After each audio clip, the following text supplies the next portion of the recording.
जय हिंद। देखिए, जैसा कि आप लोग जानते हैं कि इस चैनल पर डेली करंट अफेयर्स हम लोग पढ़ते चले आ रहे हैं। तो आज है 8 जुलाई 2023। तो 8 जुलाई 2023 का करंट अफेयर्स हम लोग आज पढ़ने वाले हैं। तो बिना टाइम वेस्ट किए हम लोग इसको शुरू कर देते हैं और साथ ही साथ हम आपको बताते हैं कि भाई इसके साथ में हम लोग स्टैटिक जीके भी आपको पढ़ाते रहते हैं। बार बार हम आपसे कहते हैं कि आप अपना कॉपी और पेन साथ में लेकर के बैठा करें, क्योंकि जब हम स्टैटिक जीके पढ़ाते हैं या किसी दूसरे देश के बारे में, उसकी राजधानी, उसकी मुद्रा, उसके प्रधानमंत्री, उसके राष्ट्रपति हम आप लोगों को बताते हैं, तो आपके लिए मोस्ट इंपोर्टेंट होते हैं। आप उसको नोट डाउन कर लिया करें, अपने नोट्स में लिख लिया करें। या आपके लिए एग्जाम के पॉइंट ऑफ व्यू से इंपॉर्टेंट होगा, तो आप ऐसा जरूर कर लिया करें। तो चलिए स्टार्ट करते हैं। पहला क्वेश्चन है हमारा कि हाल ही में प्रधानमंत्री नरेंद्र मोदी ने किस राज्य में wild life friendly highway project का उद्घाटन किया है? वाइल्ड लाइफ का मतलब समझ रहे हो? जो जंगल लाइफ होती है, ठीक है, जंगली लाइफ, ठीक है, वाइल्ड लाइफ फ्रेंडली, ठीक है, हाईवे प्रोजेक्ट का उद्घाटन किया है। यहाँ पर क्या है भाई? छत्तीसगढ़ में। कहाँ पर क्या है? छत्तीसगढ़ में। कहाँ पर क्या है भाई? छत्तीसगढ़ में। यहाँ पर क्या होगा? वनों के अंदर से जो हाईवे निकलने वाले हैं उनका अनावरण किया, उनका उद्घाटन किसने किया है? नरेंद्र मोदी ने किया है। अगर हम लोग बात करें छत्तीसगढ़ की, तो छत्तीसगढ़ की स्थापना के बारे में आप सभी को पता होगा। 1 नवंबर 2000 को इसकी स्थापना हुई थी। कब? 1 नवंबर 2000 ईस्वी को क्या हुई थी? इसकी स्थापना हुई थी। झारखंड, उत्तराखंड और छत्तीसगढ़, ये तीनों राज्य 2000 ईस्वी को बना दिए गए थे, जिसमें से झारखंड बिहार से काटकर बनाया गया था, उत्तराखंड उत्तर प्रदेश से काटकर बनाया गया था और साथ ही साथ मध्य प्रदेश से काटकर छत्तीसगढ़ बना दिया गया था। क्लियर हो गया सभी को? अगर हम बात करें छत्तीसगढ़ की राजधानी की, तो छत्तीसगढ़ की राजधानी आपकी हो जाएगी रायपुर। क्या हो जाएगी? रायपुर। ठीक है, ये आपके लिए इंपोर्टेंट होता है जब आपको कोई स्टैटिक एग्जाम्स होते हैं ना, जैसे कि मान लो अभी यूपी पुलिस आने वाला है, उसमें ये चीजें पूछ ली जाती है कि छत्तीसगढ़ की राजधानी क्या है, या आंध्र प्रदेश की राजधानी क्या है, या इस राज्य की राजधानी क्या है, या ये राज्य कौन से नंबर का बना, या इस राज्य की स्थापना कब हुई, ये पूछ लिया जाता है आपसे। ये स्टैटिक जीके अधिकतर पूछे जाते हैं और सीजीएल में भी ये बहुत ज्यादा पूछे जाते हैं। ये स्टैटिक जीके सीजीएल में बहुत ज्यादा पूछे जाते हैं। देखिए सीजीएल में होता क्या है? सीजीएल में आपको रीजनिंग और मैथ्स तो आपको बहुत अच्छे से अच्छा वाला मिलेगा, वो तगड़ा वाला ठीक ठाक मैथ्स मिलेगा, लेकिन आपको जो जीके आता है ना, वो स्टैटिक जीके ज्यादा पूछ लिया जाता है। इतना ज्यादा डीपली यूपीएससी या पीसीएस की तरह नहीं पूछता है सीजीएल में, स्टैटिक जीके ज्यादा पूछ लेता है। लेकिन मैथ्स, रीजनिंग और इंग्लिश, इन पर कमांड आपकी बहुत ज्यादा अच्छी होनी चाहिए। किसके लिए? सीजीएल के लिए। ठीक है, चलिए समझ आ गया आपको छत्तीसगढ़ के बारे में। 1 नवंबर 2000 को छत्तीसगढ़ की स्थापना होती है। रायपुर उसकी क्या है? राजधानी है। और किस राज्य से काटकर छत्तीसगढ़ बनाया गया था? मध्य प्रदेश से काटकर छत्तीसगढ़ राज्य बनाया गया था। अगर हम बात करें छत्तीसगढ़ के जिलों की, तो छत्तीसगढ़ में जिलों की संख्या है 33, यानी कि 33। जिलों की संख्या कितनी होगी भाई? 33। और अगर यहाँ के राज्यपाल की बात करें, तो राज्यपाल है यहाँ के विश्वभूषण हरिचंद्र। विश्वभूषण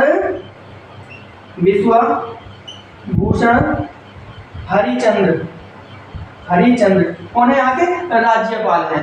विश्वभूषण हरिचंद्र छत्तीसगढ़ के क्या है?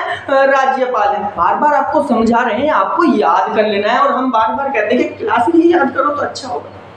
इसीलिए हम बार बार एक चीज को आपको समझाते रहते हैं, बताते रहते हैं, ताकि आपको क्लास में ही याद हो जाए, ताकि दूसरे आने वाले अगले टाइम में, अगले घंटे में आप लोग किसी दूसरे सब्जेक्ट की तैयारी करो। ठीक है, हम क्या चाहते हैं कि भाई आप क्लास में पढ़ रहे हो तो क्लास में उसको आप याद कर लो, उसको रिवाइज बाद में कभी 1-2 बार रिवाइज करो तो आपको अच्छे से याद हो जाए। इस तरह से पढ़ना है हमें, समझ कर। राज्यपाल समझ आ गए। अगर हम बात करें यहाँ के मुख्यमंत्री की, तो मुख्यमंत्री भूपेश बघेल है। यहाँ के भूपेश बघेल कौन है? भूपेश बघेल। कहाँ के? छत्तीसगढ़ के मुख्यमंत्री कौन है भाई? भूपेश बघेल है। कौन है? भूपेश बघेल। चलिए अभी छत्तीसगढ़ के बारे में भी और थोड़ी सी और जानकारी देख ली। देखिए राजधानी के बारे में हमने देख लिया, रायपुर है। यहाँ के राज्यपाल हमने देख लिया, विश्वभूषण हरिचंद्र है। और यहाँ के मुख्यमंत्री के बारे में हम लोगों ने पढ़ लिया, कौन है? भूपेश बघेल है। कौन है भाई? भूपेश बघेल है। जिले यहाँ पर 33 है। अगर हम बात करें यहाँ पर विधानसभा सीटों की, तो विधानसभा सीटें कितनी है भाई? 90+1, यानी कि 91। अगर हम लोग बात करें यहाँ पर विधानसभा तो हो गया, अगर हम बात करें यहाँ पर लोकसभा सीटों की, तो लोकसभा सीटें हैं कितनी 11 और राज्यसभा सीटें हैं कितनी 5। विधानसभा सीटें कितनी भाई 91 अगर बात करें लोकसभा सीटों की, तो लोकसभा सीटों की संख्या है 11 और 5 है राज्यसभा सीटों की संख्या कहाँ पर छत्तीसगढ़ में। क्लियर हो गया, ये था आपका छत्तीसगढ़, समझ आ गया होगा। हम बार बार कहते हैं स्टेट जीके हम आपको साथ में लेकर के चलते रहेंगे, आपको बस केवल पढ़ना और यहीं पर याद हो जाएगा। तो अब तो याद हो गया होगा कि पीएम नरेंद्र मोदी ने किस राज्य में wild life friendly highway project का उद्घाटन किया है, किसमें किया है छत्तीसगढ़ में किया है। चलिए नेक्स्ट क्वेश्चन की तरफ चलते हैं कि उबीनाथ ज्वालामुखी कहाँ है जिसकी वजह से उस देश में, या हम कह सकते हैं कि उबीनाथ ज्वालामुखी किस देश में है जिसकी वजह से वहां पर आपातकाल लग गया है। ये जो उबीनाथ ज्वालामुखी इस समय बहुत ज्यादा फूट रहा है, जिसकी वजह से इस देश में क्या लग गया है आपातकाल लग गया है, इमरजेंसी लग गया है। उस देश का नाम है पेरू। क्या नाम है पेरू। पेरू के अंदर एक बहुत बड़ा ज्वालामुखी जिसका नाम है उबीनाथ ज्वालामुखी इस समय अपनी चरम सीमा पर बहुत ज्यादा फूट रहा है और इसी की वजह से पेरू देश में क्या हो गया है आपातकाल यानी कि इमरजेंसी लग गई है। इमरजेंसी कहां पर लगी हुई है इस समय पेरू में लगी हुई है। अगर हम पेरू की बात करें तो पेरू की राजधानी है लीमा। क्या है राजधानी लीमा, याद लिख लेना आप, नोट डाउन कर लेना कि पेरू की राजधानी क्या है लीमा है। अगर बात करें पेरू की भाषा की, यानी कि पेरू की आधिकारिक भाषा है स्पेनिश। कौन सी है स्पेनिश पेरू की आधिकारिक भाषा है। अगर बात करें यहाँ के राष्ट्रपति की, पेरू के राष्ट्रपति की अगर बात करें तो दोना एरसेलिया और बेलुई जोग्रा, दोना एरसेलिया बेलुई जोग्रा यहाँ के कौन है राष्ट्रपति हैं। और अगर हम बात करें यहाँ के प्रधानमंत्री की तो सीजर विलियानेलुआ। कौन है सीजर विलियानेलुआ, लिख देता हूँ प्रधानमंत्री सीजर विलियानेलुआ। सीजर विलियानेलुआ यहाँ के कौन है प्रधानमंत्री। कहाँ के भाई पेरू के। कहाँ के पेरू के। अगर बात करें पेरू की मुद्रा की तो पेरू में मुद्रा चलती है सोल। कौन सी मुद्रा है भाई सोल, जिसे इंग्लिश में बोला जाता है पेन, PEN पेन। ठीक है, कई बार मुद्रा पूछी जाती है कि इस देश की मुद्रा कौन सी और इस देश की मुद्रा कौन सी है, तो पेरू की मुद्रा कौन सी है सोल, जिसको इंग्लिश में बोला जाता है पेन। हो गया आपका दूसरा क्वेश्चन। चलिए नेक्स्ट क्वेश्चन की तरफ चलते हैं कि भारत ने इलेक्टोरल कॉर्पोरेशन के लिए किस देश के साथ समझौता ज्ञापन पर हस्ताक्षर किए हैं। भारत ने किसके लिए इलेक्टोरल कॉर्पोरेशन के लिए, अपने इलेक्टोरल कॉर्पोरेशन के लिए भारत ने एक देश के साथ समझौता ज्ञापन पर हस्ताक्षर किए कि भाई आपसे मिलकर के हम अपना इलेक्टोरल कॉर्पोरेशन चलाएंगे। तो कौन सा देश है वो पनामा। कौन सा देश है भाई पनामा। पनामा देश की अगर हम बात करें तो पनामा देश की राजधानी है, देखिए इसका पनामा देश का पूरा नाम पनामा गणराज्य है और पनामा गणराज्य की राजधानी है पनामा शहर, पनामा सिटी। क्या है पनामा सिटी। और भाषा यहाँ की स्पेनिश। और राष्ट्रपति की अगर बात करें तो राष्ट्रपति यहाँ के जुआन बर्लेस वेरला। क्या कौन है जुआन बर्लेस वेरला। और यहाँ की मुद्रा की अगर हम लोग बात करें तो पेनियाई बालबोआ। क्या है पेनियाई बालबोआ या बालबोआ भी इसको कहते हैं। मुद्रा यहाँ की क्या है बालबोआ, पेनियाई बालबोआ। प्रधानमंत्री यहाँ पर होते नहीं है। ठीक है, चलिए नेक्स्ट क्वेश्चन की तरफ हम लोग अब चलते हैं जरा। नेक्स्ट क्वेश्चन क्या कहता है हमारा कि RBI यानी कि रिजर्व बैंक ऑफ इंडिया, भारतीय रिजर्व बैंक ने किसे अपना नया कार्यकारी निदेशक नियुक्त किया है। रिजर्व बैंक की अगर हम बात करें तो स्थापना कब हुई थी इसकी 1 अप्रैल 1935 को भारतीय रिजर्व बैंक की स्थापना हो गई थी। और इसने इंपीरियल बैंक ऑफ इंडिया का सारा कामकाज कब ले लिया था 1955 में ले लिया था, जब इंपीरियल बैंक इंडिया को खत्म कर दिया गया था 1955 में और उसकी जगह पर SBI लाया गया था। चलिए तो इसका आंसर हो जाएगा P वासुदेवन को RBI का नया कार्यकारी निदेशक नियुक्त किया गया है।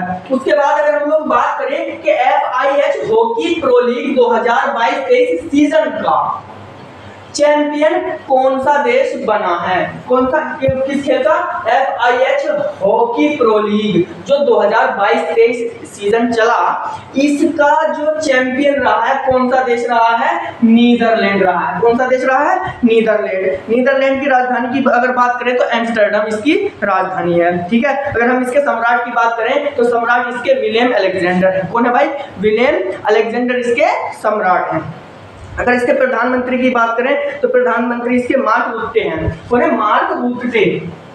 मार्क रुट्टे, ठीक है, मार्क रुट्टे इसके कौन है? प्रधानमंत्री है। अगर यहाँ की मुद्रा की बात हम लोग करें तो मुद्रा यहाँ पर क्या चलती है? यूरो चलती है। कौन सी चलती है भाई? यूरो मुद्रा चलती है। कहाँ पर? नीदरलैंड के अंदर। समझ आ गया?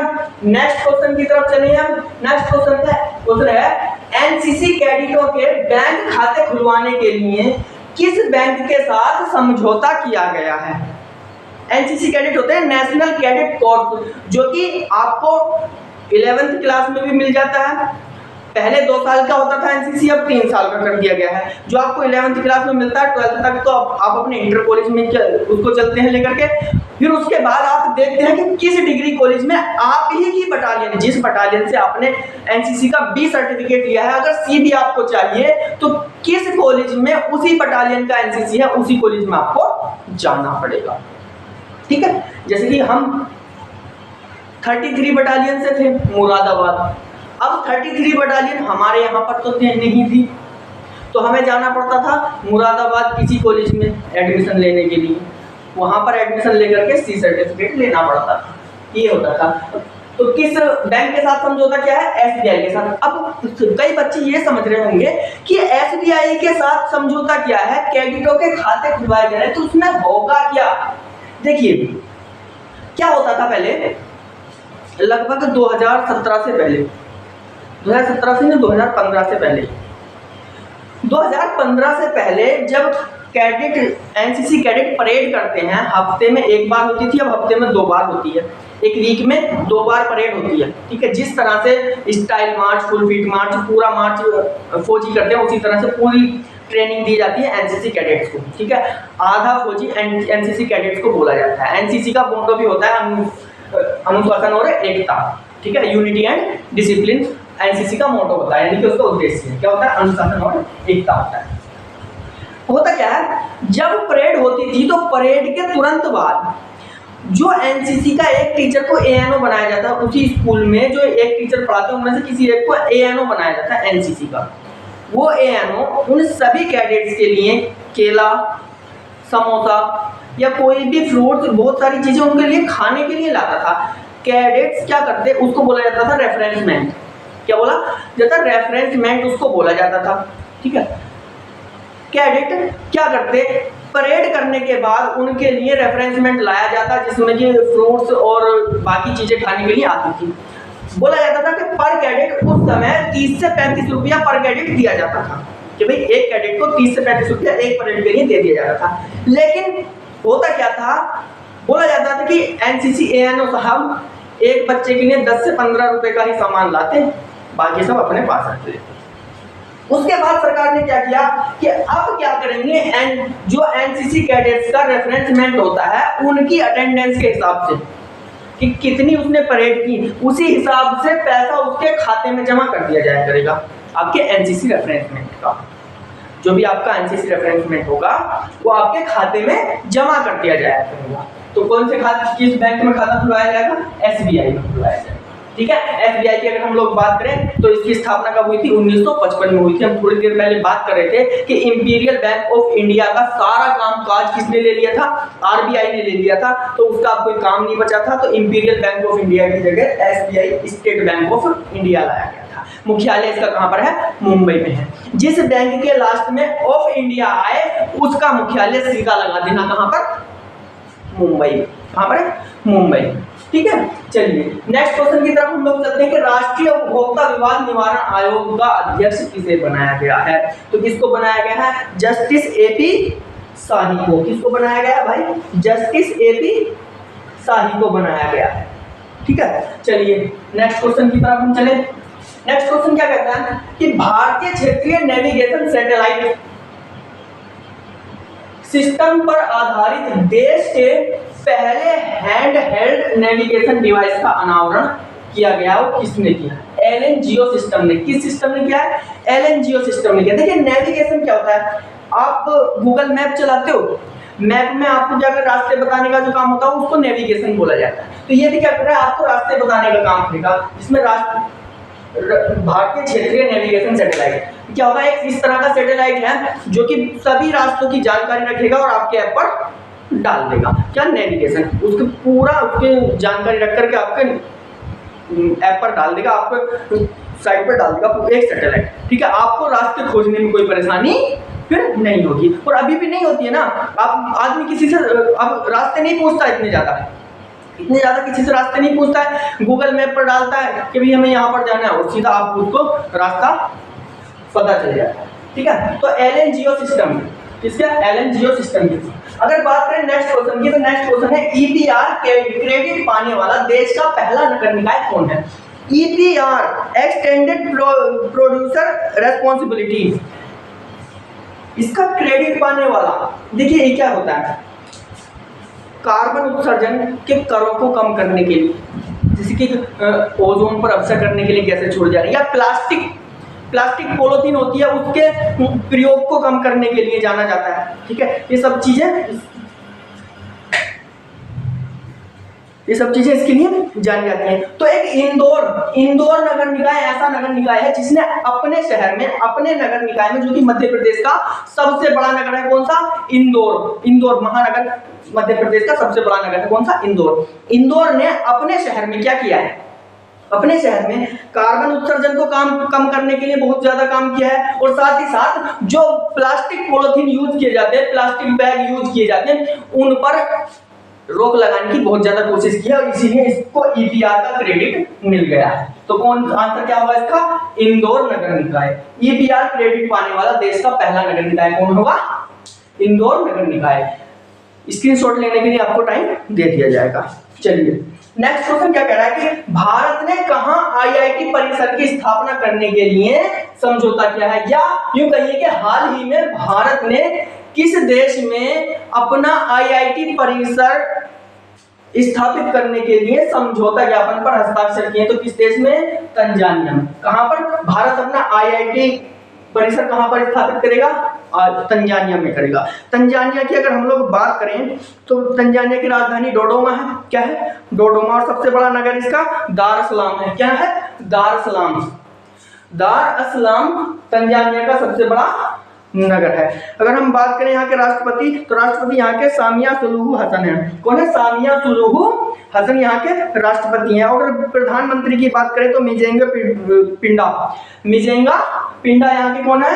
प्रधानमंत्री हैं। और यहाँ की मुद्रा की अगर हम बात करें तो तंजानियाई शिलिंग यहाँ पर क्या चलती है? मुद्रा चलती है। इससे पिछला क्वेश्चन हमने इंदौर पढ़ा था। इंदौर हमने बोला था कि इंदौर मध्य प्रदेश का सबसे बड़ा शहर है। अगर हम बात करें मध्य प्रदेश की, तो भाई मध्य प्रदेश की स्थापना 1 नवंबर 1956 को मानी जाती है। ठीक है, अगर बात करें मध्य प्रदेश की राजधानी की, तो राजधानी इसकी भोपाल है। भोपाल गैस त्रासदी, आपने बहुत पुरानी खबर पढ़ी होगी, बहुत बड़ी गैस त्रासदी हुई थी, बहुत नरसंहार भोपाल में हो गया था। ठीक है, उसके बाद अगर बात करें हम यहाँ पर जिले, तो जिले हैं यहाँ पर 52। कितने? 52 जिले यहाँ पर। कहाँ पर भाई? इंदौर के अंदर। अगर राज्यपाल की बात करें तो गंगूबाई छगनभाई पटेल यहाँ के राज्यपाल है। कहाँ के? इंदौर मध्य प्रदेश के। और अगर बात करें मुख्यमंत्री की, तो शिवराज सिंह चौहान इस समय मध्य प्रदेश के मुख्यमंत्री हैं। अगर बात करें यहाँ की विधानसभा सीटों की, तो विधानसभा सीटों की संख्या 230 है। और अगर लोकसभा की बात करें तो लोकसभा सीटों की संख्या 29 यानी कि 29 है। और राज्यसभा सीटों की संख्या यहाँ पर 11 है। नेक्स्ट क्वेश्चन की तरफ चलते हैं कि वनवासियों के लिए जंगल जमी योजना किस राज्य सरकार ने शुरू की है? वनवासी यानी कि जो लोग वन में निवास करते हैं उनको बोला जाता है वनवासी। वास मतलब वास कर जाना, मतलब कहीं रहना। ठीक है, तो जो लोग वनों में निवास करते हैं, वनों में अपना घर बना करके रहते हैं, उनके लिए जल जमी योजना क्या होगा? उन तक जल पहुंचाया जाएगा, उनको जमीन मुहैया कराई जाएगी। जिन लोगों के पास अपनी जिन लोगों के पास अपनी जमीनें नहीं होंगी, उनको जमीनें मुहैया कराई जाएंगी। तो उनके लिए एक नई योजना लाएगी जिसका नाम है जंगल जमी सॉरी जल जमीनी जंगल जमीन योजना, ठीक है। जंगल जमीन योजना कहां पर शुरू की गई है?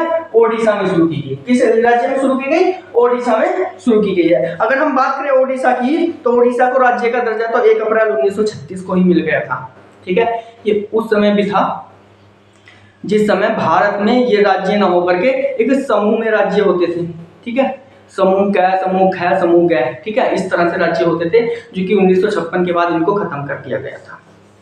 जब फजली आयोग आया था तो इनको खत्म कर दिया गया था।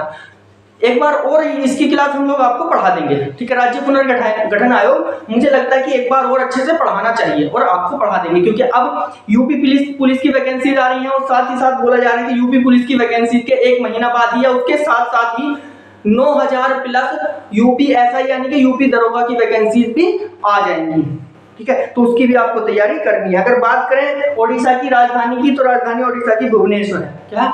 भुवनेश्वर। भुवनेश्वर कुमार नहीं है, वो मेरठ में, ठीक है। भुवनेश्वर। जिले यहाँ पर 30 यानी कि 30 हैं। और राज्यपाल की अगर बात करें तो राज्यपाल गणेशी लाल है यहाँ के, और मुख्यमंत्री नवीन पटनायक। मुख्यमंत्री कौन है? नवीन पटनायक है। और विधानसभा सीटों की संख्या 147 है। यहाँ पर कितनी है? 147 है। और लोकसभा सीटों की संख्या 21 और राज्यसभा सीटों की संख्या 10 है। स्क्रीनशॉट आप लोग इसका ले लीजिए और साथ ही साथ वीडियो को अपने दोस्तों में शेयर करते रहिए और लाइक करते हैं इसको। और जिस बच्चे को कोई उसका अपना टॉपिक है, उसको समझ नहीं आ रहा है, लगता है कि ये हमें किसी टीचर से समझना चाहिए, तो हमें कमेंट में पिन कर दे, हम उसके लिए वीडियो बना करके अपलोड कर देंगे, ठीक है। तब तक के लिए धन्यवाद।